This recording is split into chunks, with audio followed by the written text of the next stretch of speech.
안녕하세요. 엔지니어 TV입니다. 전고체 전용 양극재 캐솔라이트에 대해서 알아보겠습니다. 자, 유미코아 기업의 이 영상을 설명하고자 하는 겁니다. 결국.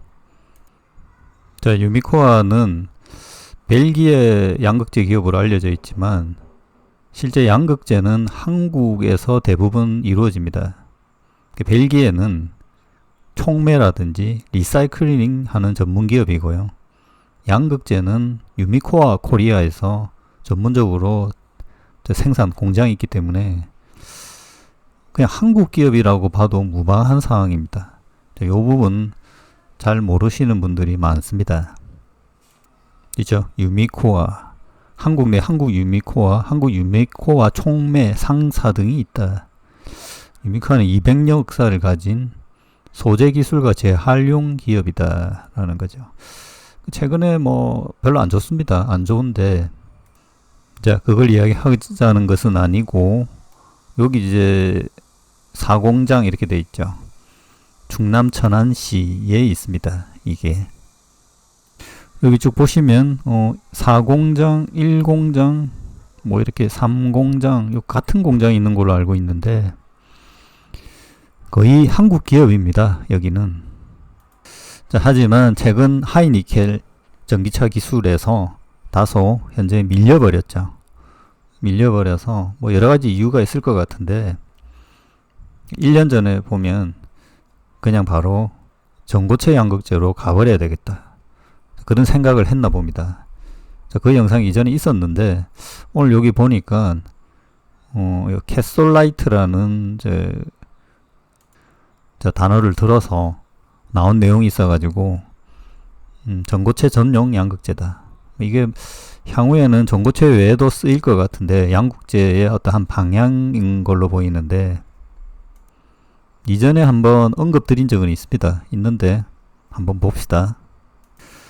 자, 여기 보면 캠이라는 말을 많이 쓰고요. 캐소드 액티브 머티리얼즈. 여기 이제 양극 할물질 이렇게 하는데, 크기가 할물질에요. 이제 입자의 크기 보면 여기 보면 약간 솜털 같이 보이죠. 여기 이제 전구체 또 요렇게 생겼고, 다결정으로 보면 이제 요렇게 보이죠. 여기도 보면 크기가 70 마이크론에서 10 마이크론까지 분포한다. 요걸 제가 언급하는 거고요. 실제 크기가, 양극재 입자의 크기가 그렇다는 겁니다. 형태도 그렇고. 자, 최근에 제가 이제 미드니켈에 대해서 많이 이제 언급하고 있는데, 여기 보면 이제 퍼포먼스, 실리콘 에너도 중간에 있지만 여기 보면 하이니켈, 그 다음에 이제 전고체, 여기 보면 미드니켈, 망간 니켈을 이제 다른 데서는 HMLM, OLO 이런 것도 하죠. 코발트 니켈 프리도 있네요. DRX, 코발트 프리 이런 거 많이 하잖아요. 그러니까 NMX 라고 표현하고, 나트륨 이온, 여기 이제 전반적인 이제 화학 케미칼의 방향들이죠. 요쪽 방향이다. 그러니까 실리콘은 늘어난다, 이런 방향입니다. 자, 이거는 기본적인 이제 전고체로 가기 위해 가면 뭘 할 거냐? 네 가지가 만족돼야 된다는 거죠. 주행거리, 고속 충전, 세이프, 안전, 로코스트까지. 전고체가 비싸면 안 된다. 고속 충전도 해야 된다라는 거죠. 일반적으로 안전과 드라이빙 레인지, 안전에 더 포커싱이 있는데 나머지 세 개도 만족을 해야 되기 때문에 이걸 만족시키기 위해서 양극재 기술이 필요하다, 이런 거죠. 자, 그리고 배터리는 향후에 스몰러, 라이터, 더 작고 가벼워져야 된다는 겁니다. 이 배터리는 아직 무게가 꽤 문제가 돼요. 크기는 어느 정도 자동차 볼륨적으로는 만족할 수 있을 것 같은데 무게가 한 반 정도 줄어야 될 것 같아요. 그러면 자연스럽게 주행거리도 늘어나겠죠. 이 방향이 있습니다. 그 방향으로 가야 되는 거죠. LFP 같은 경우에는 꽤 문제가 있다고 봐야죠. 자, 그리고 오랫동안 지속되는 거, 롱라이프. 자, 그거를 만족시키기 위해서 전고체로 가는데, 여기 어떻게 보면 액체, 이렇게 이제 딱 고체화되어 있는 거, 이게 큰 차이점이다 라는 거죠. 자, 여기 세미 솔리드도 이 그림으로 표시했는데, 보시면 약간 이게 내부에 좀 비어 있는, 그러니까 이게 양극재만 보여야 되는데, 이런 상황은 세미 솔리드로는 조금 만들기 어렵다라는 거를 이제 그림적으로 보여주는 거죠. 자, 전고체에서 가능한 주행거리를 1100km 정도까지 본다는 겁니다. 이론적입니다. 가능하다라는 거죠. 완성되면. 자, 이렇게 이제 전고체 기술의 진행 방향으로 보면 세미 솔리드에서 여기 보면 컴포짓 에노드, 음극, 복합 음극, 덴스 에노드, 또 이렇게 좀 더 이걸 덴스라 하는데 조금 촘촘해지는 거죠. 양극재는 크게 변화가 없죠. 지금 위에 보면. 그 다음이 지금 리튬 메탈입니다. 리튬 메탈 에노드 프리. 삼성 SDI가 에노드 프리로 바로 갔다는 게 조금 이 부분이 리스크가 있지 않나 라는 생각이 드는 부분입니다. 이게. 자, 여기에서 이제 그림적으로 보면 그러니까 전고체를 만들기 위한 최적의 성능을 위한 최상의 조합이 필요한데, 여기 이제 캠 양극재죠. 고체 전해질, 여기 이제 고체 전해질과의 조합, 이 표면을 어떻게 붙일 거냐라는 부분이 어떤 핵심적인 기술이라는 겁니다. 그러니까 여기에서 이제 유미코아가 제안하는 것이 솔루션 중에 하나가 캐솔라이트 방식이다라는 거죠. 이 양극재와 전해질이 고체 전해질을 붙이는 거죠. 코팅한다고 봐야 되나? 자, 이게 이제 동영상으로 좀 보여드리는 그렇고, 순차적으로 자, 이게 붙고 나서 이 캐솔라이트가 된 거죠. 이 상태로 만들면 고체 전해질로 만들 때, 전고체로 만들 때 합성하기가 쉽다, 전극을 만들기가 쉽다라는 거죠. 이 캐솔라이트 상태를 잘 만드는 것도 기술이겠죠. 여기 이제 설비도 좀 필요할 것 같고, 지금 양극재 입자들이 블렌딩에서 이렇게 이제 캐솔라이트 상태로 되었다라는 겁니다. 그러니까 유미코아는 이렇게 공급하겠다라는 생각이 있는 것 같아요. 근데 이러면 좀 비싸질 것 같은데, 이 부분에서 제가 이제 삼성 SDI나 이런 셀 기업들 같은 경우에 이 비용이 더 비싸지잖아요. 양극재도 있고, 그 다음에 이제 이 캐솔라이트 전해질도 같이 부착이 돼 있으니까 가격이 높아져서 이걸 어떻게 할 거냐 라는 부분이 좀 고민이 있을 거다라고 생각이 듭니다. 자, 여기에서 이제 24년부터 해서 이렇게 2030년까지 진행하겠다라고 이제 끝맺음을 하는데요. 사실 이제 유미코아가 그 천안 공장 그 바로 옆에가 이제 삼성 SDI 공장입니다. 멀지 않고 아마 영업을 했을 것 같은데, 자, 이게 어떻게 결론이 났을지는 모르겠습니다. 최근에 이제 SDI가 이런 방향을 검토하고 있다라는 거는, 자, 그런 소식들은 좀 들었거든요. 유미코아 입장에서는 지금 현재 하이니켈, 울트라니켈에서는 답이 없기 때문에 양극재로 협의할 수밖에 없고, 자기들은 원래 양극재 외에 이제 사업도 있기 때문에 양극재는 이제 기존에 투자한 것만 미드니켈 쪽으로 뭐 진행한다든지 모바일 쪽만 전념을 하고 뭐 그렇게 되는 거겠죠.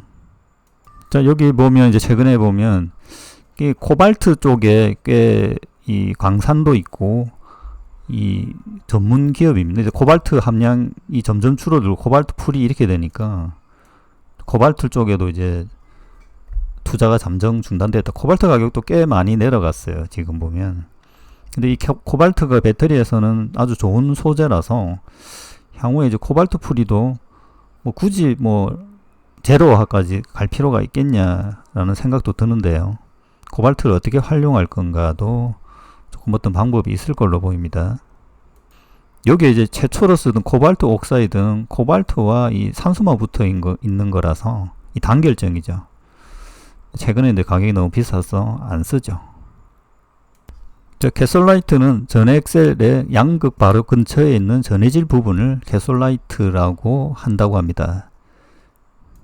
여기도 보면 고체 리튬 전지용 복합 양극입니다.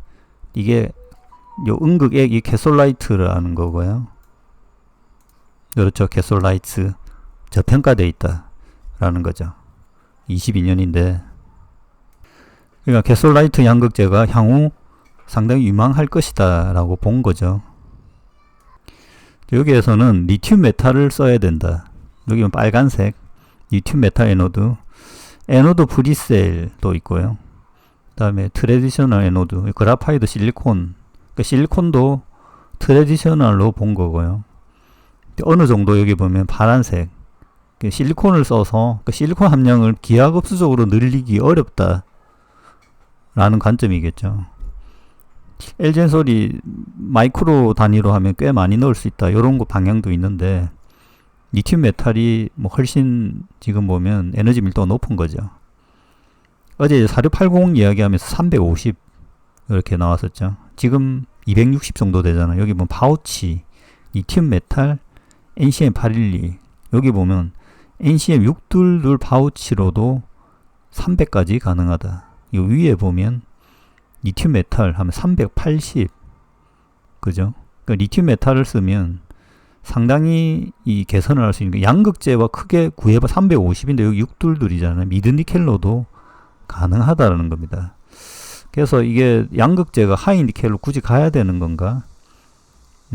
그래서 이 미드니켈 기술이 꽤 향후에 어떻게 활용될 것인가도 이제 중요한 관점으로 보는데요. 여기 보면 811에 컴포지트 좀 복합체를 했을 때 리튬 메탈을 좀 더 했을 때 400까지도 가능하다. 한 400 정도 되면 이 비행체 쪽에 적극적으로 활용할 수 있는 게 한 400 정도는 가져야겠다 라는 것들이 있습니다. 그래서 요 정도까지 가면 좀 더 다른 상황이죠. 4680으로 300 정도, 그 다음에 이제 이 리튬 메탈 활용한 전고체 기술로 400 정도로 가면 또 다른 이제 영역이 나오겠죠. CC 이게 이제 이 캐솔라이트 같은데 바인더, 음극, 그 다음에 전자 전도성 첨가제가 있어야 된다. 혼합하여 만든다. 그렇죠. 이 레시피 자체에서 만들기는 쉬워요. 근데 이게 이제 대부분 보면 2차 전지는 대량 생산력에 대한 것들이 연결되는데 설비가 필요하고 장비가 필요하고 또 그 장비를 이용한 그 노가다식 노하우가 필요하죠. 자, 그래서 장비 기술도 조금 보니까 여기 이제 7월 1일 날 나와서 이 호소카와 마이크론이라는 기업이 이 일본에서 이제 2차 전지 장비의 어떤 그 처음 기업이라고 해야 되나? 그러니까 이거를 이제 한국 기업들이 꼭 꽤 보고 한 거죠. 꽤 오래됐고 요 기업하고 이제 독일 기업들 뭐 그거는 뭐 어쩔 수 없습니다. 한국 이 산업 자체가 여기에서 이제 보면 이제 2차 전지 쪽 꽤 뭐 커지니까 여기도 뭐 다른 쪽도 하지만 다른 쪽 영역도 크지만 2차 전지를 꼭 이렇게 이야기를 합니다. 7월 1일 보면 이렇게 이제 양극재를 어떻게 가공할 건가. 이것도 이제 요거는 이제 번역이 돼서 음극할물질이죠. 여기 양극할물질 보면 그렇죠. 요런 게 현재 나오죠. 앞부분에 이제 캐솔라이트와 좀 느낌이 비슷하죠. 그죠? 근데 원래 이제 양극재에 이렇게 이제 전구체 위에 이런 활동을 합니다. 하는데, 자, 이런 이제 캐솔라이트 양극재, 전고체형 양극재를 만들 때 이런 설비, 장비 기술들도 꽤 있어야 된다는 거죠. 균일한 혼합물, 견고한 코팅, 전도성과 안정성을 양극에 향상시킨다.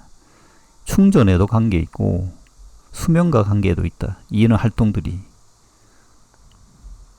여기 이제 사이클로믹스, 뭐 노빌라타 이 회사의 이제 특수한 장비명이죠. 여기 보면 이제 유동층 대형 Z밀이라고 있는데요. 이 Z밀은 이제 크기를 맞추는 거고, 이게 이제 단결정 만들 때, 단결정 소위경, 대위경을 소위경 만들 때 또 이 Z밀 기술이 들어갑니다. 여기 보면 재활용 장비, 리사이클 장비까지 배터리 제조의 미래를 준비한다. 특별하게 이제 소재 관련된 양극재, 음극재 관련된 이제 장비 기술이 있는 기업이죠. 이런 것도 이제 주목하고 있는 거죠. 자, 오늘은 유미코아를 중심으로 영상에 이제 캐솔라이트 기술에 대해서 좀 알아봤는데요. 자, 댓글에 그 종목 이야기는 제가 이제 다른 주식 관련된 엔젠 채널을 만들었으니 그쪽에서 이제 하시고, 다른 이제 기술적인 내용, 자, 이 기술은 지난 기술이다, 아니면 이 기술이 유도 전망하다, 자, 이런 댓글들을 좀 봤으면 합니다. 자, 마치겠습니다.